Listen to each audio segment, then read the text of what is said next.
What do the Jews believe? Do Jews believe in God? Well, Jews will tell you that they have 13 articles of faith. We're going to talk about the first 4 of them. The first of them tells us what God did, or what he is. He is the creator, and he created the entire universe.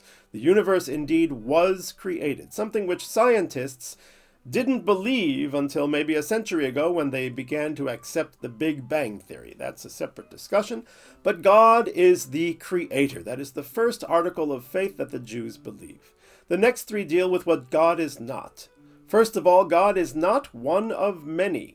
God has no other competitors. Indeed, the Jew recites as a prayer on a daily basis, the Hear, O Israel. Hear, O Israel, the Lord our God, the Lord is one and not two. The ancient pagan nations who believed in a multitude of gods are not reconcilable with Jewish belief. But not only is God not one of many externally, but even internally. He has no internal divisions. So therefore one cannot talk about this part of God or that part of God.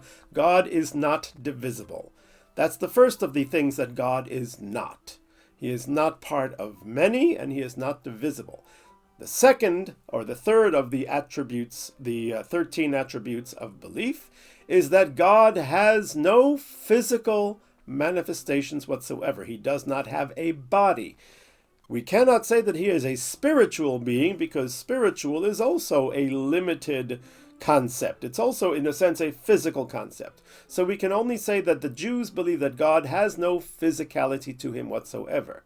But that puts the Jews in a problem, because the Bible seems to say the otherwise. The Bible talks about God having an outstretched arm and a mighty hand.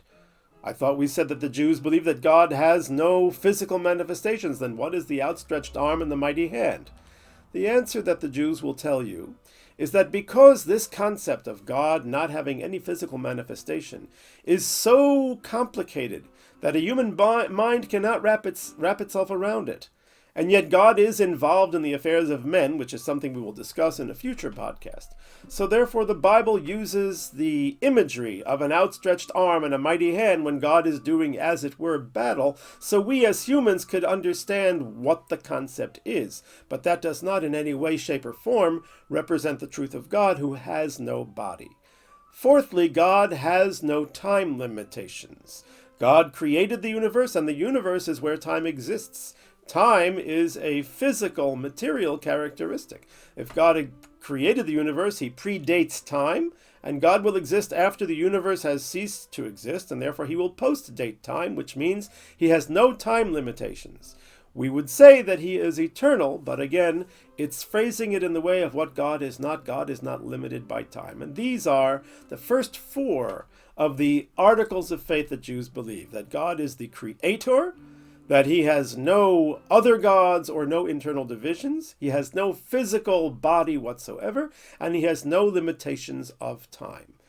In the next podcast, we will discuss the question of, well, is God, who is so beyond our physical world, involved in the affairs of us human beings, and does he really care, and to what degree does he get involved? The short answer is yes, and very much, but we'll go into it in the next podcast.